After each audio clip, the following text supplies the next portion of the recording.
Hello, hello, hello. For those of you that don't know, my name is Sheena Howard. I'm the founder of Power Your Research, which is a platform and program that teaches academics how to gain media coverage, visibility, and income by amplifying their platform through academic branding. Now, the last time I came on here and did a live on LinkedIn and YouTube last week, I was talking about your mindset. So, one of the first things that I teach academics that I work with is shifting your mindset around self promotion. So, we talked about how self promotion, even though it says self, it's not about you, it's actually about the people that you want to impact and reach with your research, impacting the people outside of academe that you're actually writing about, right? So, today I want to talk to you about your vision, leveraging your academic credentials, your PhD, to figure out what your own personal vision is, and doing that by leveraging your academic credentials. So when people come to me and we're in the first phase of the program, I'm helping them get clear on, well, where do you want to be? What areas of the media do you want to be in? And what do you want to be talking about? Because this looks different for everyone. Some academics want to do a TED talk. Some could care less. Some people want to be on, CNN. Some people could care less about that. If you're not a political analyst, that probably shouldn't be one of your goals, right? Um, there's different area specific podcasts and magazines, online magazines that you might want to be in. This is going to look different for everybody, but when we're talking about amplifying your platform and amplifying your work and research, you need to get clear on the places you want to be and what you want to be in the media talking about. The beautiful thing for most academics is that a lot of academics don't have an online presence that's strong enough to be a brand. So you can create the thing that you want to be known for starting today, right? And, um, getting media coverage and visibility has to be attached to something larger than your own personal ego, or just wanting to be on NPR, or just wanting to be mentioned in the Washington Post. So, a part of creating your vision and understanding the outlets that you want to be in, right, in the high level media spots you want to get, you have to dig deep to figure out what's the motivation behind wanting media coverage and visibility. It has to be something more than just to see your name in lights, and it has to be something more than just to make more money, right? It has to be something deeper than that, because creating a vision and then going after that vision and then creating your brand takes work, right? And you can do it without the expense of a publicist. You can do it without an agent, none of that, right? My program teaches you how to do it without any of those expenses, but it's going to be work. And when you have to sit down and do that work to carve out that brand, to get on all of those media platforms you want to be in, there has to be a motivation that's going to kick in that's bigger than yourself. So, one of the things that I like to tell people that I work with is sit down and figure out your why. Something that's not attached. Although money can be a why, you have to have something else. So and this is going to be personal to you. It's not even something that you would necessarily be sharing with anybody. It's personal to you. So your why could be you want to create a better life for your child. Your why could be, you have a vision of the life that you want to have in the future, or maybe it's a life that you wanted to give your parents and you never got a chance to give your parents this life. Or maybe the why is, for me, I do research around representation of race and gender in the media, particularly within the comic space, comic books, graphic novel space. And I document Black history through comics. And so one of my motivating factors is if we went through an apocalypse and it was the end of the world and some aliens came down and they were trying to figure out, oh my goodness, what were these humans like? And they stumble upon the work of Dr. Howard and they're piecing my story together. From my work, I want them to be able to put the pieces together and understand that there was this thing around comics that these humans, this art form that these humans used to use.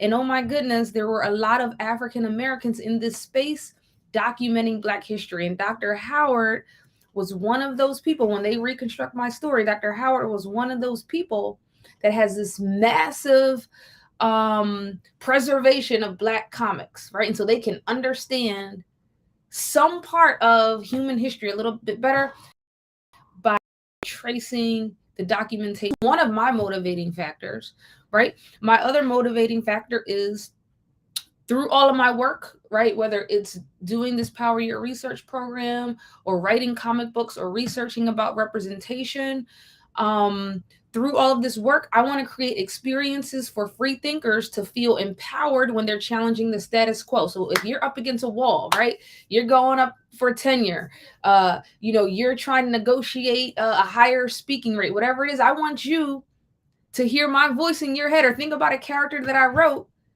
And I want that to empower you to say, go for it. You can do it, right? So those are my sort of macro motivating factors. And then for me, I have a 4-year-old, right? I need media coverage and visibility because that leads to more income for me, because I'm trying to change the future of my child's life. I'm trying to change my financial future, right? And so you have to have a motivating factor when we're talking about media coverage, visibility, and increasing your income outside of academia. You have to have a motivating factor for wanting to get that media coverage and visibility beyond just you wanting to be talking about X, Y, and Z on NPR every month, right? Beyond just, I just want to be on Good Morning America because it makes me feel good. So a lot of media coverage and visibility and actually doing the work to amplify your platform starts with, your psychology. Why are you doing it? And then, after that, and I'll do a video about this down the line, but after that is anybody, I can teach you how to get media coverage and visibility today. I can teach you how to get to the front door of a TED Talk if that's what you want to do. But then what do you want to do with that? Because getting media on high profile places is a powerful thing. You're going to be in front of hundreds of thousands of people, sometimes millions of people, depending on the platform. And that media spot that you get, we can just say it's going to be there forever, right? It's going to be there for the rest of your natural life, right? Your great grandkids could be looking something up. Your great great grandkids could be looking something up when you're far and gone, and they could see your name. And you want to make sure the things that they're reading about you in that media coverage that you got are the things that you said you wanted to be talking about, are the impact that you said wanted to leave. So beyond media coverage and visibility comes, okay, so why do you want that media coverage and visibility, and what are you going to do with that power? So the last sort of phase that I teach clients around, and that I'm teaching you right now, is after media coverage and visibility, you need to monetize that brand. You need to monetize that brand so that you can increase what you're charging for speaking engagements. Okay, and I'll get into to this in another live, but if you're watching this and you have a PhD engagements for less than 3,500, you shouldn't be doing that, right? 3,500 is the minimum because you have a PhD, right? They like to charge us they like to pay us honorariums, but you have a PhD. And we tend to think, oh, I haven't done enough speaking engagements. I need to keep doing more free ones or doing more ones for $500. You don't.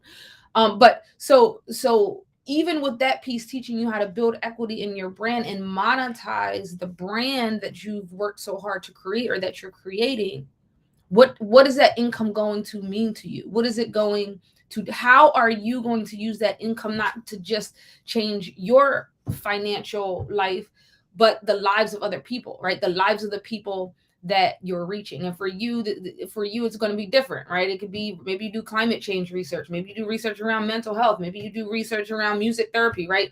Thinking about the people that are actually having the Power Your Research program, whatever it is. Whose life do you want to change? And you have to monetize your brand in order to change more lives, right? We don't make the rules, we just live within them, right? This is, we, capitalism is capitalism. Every once in a while, have someone show up to a free Power Your Research consultation call, and they'll say, I'm not interested in making money.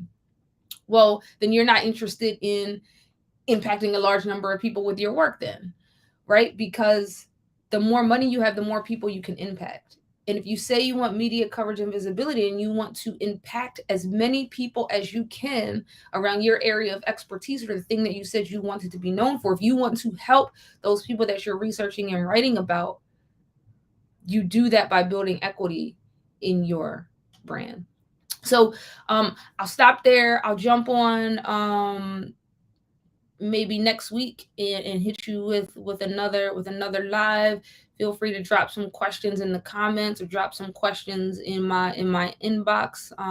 You drop some questions, I'll jump on here and do some videos answering those questions. I'll keep you anonymous, of course, but thanks for your time, and see you soon.